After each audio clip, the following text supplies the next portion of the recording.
Hi, I'm John Almarode, and when I'm not sheltered in place, I work with pre-service teachers and in-service teachers, helping to understand what we know about how people learn.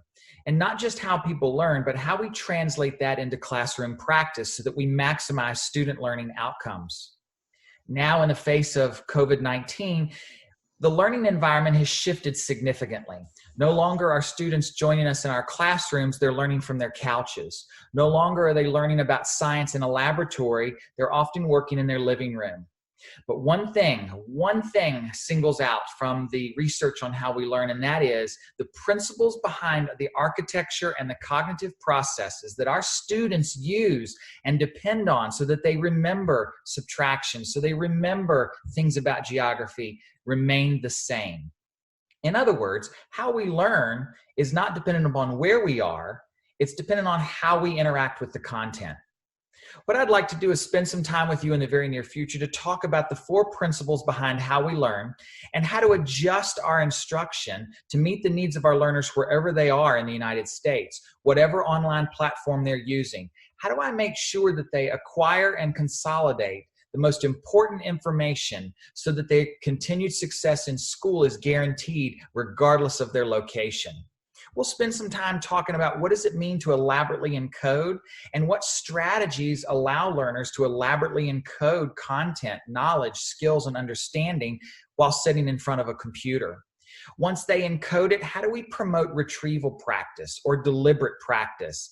How do we take learners from where they are right now and move them to where we expect them to be successful? How do we foster that kind of practice when they're not sitting right next to us in our desks?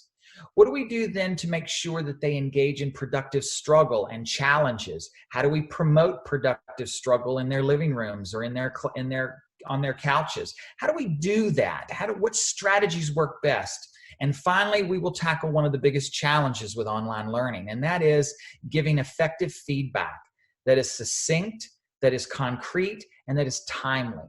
How do we use feedback and how do we implement peer feedback when those peers are at a distance? We'll spend a lot of time talking about how those 4 principles manifest themselves in an online learning environment. At the end of the day, regardless of where the learners are, it's important that they understand what they're learning, why they're learning it, and what success looks like. And then how we pick strategies and implement those strategies to get learners to their destination.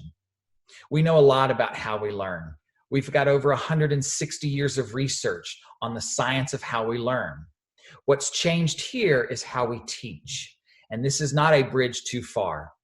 It will take some practice and it will take some reflective thinking on our parts. But together, we will bridge the gap between place-based learning and online learning to ensure that our learners meet their success, reach their levels of achievement, and continue to grow and develop in our schools and classrooms, even if it just for a brief moment, they're no longer at arm's reach, but they're within reach of a mouse. Thank you.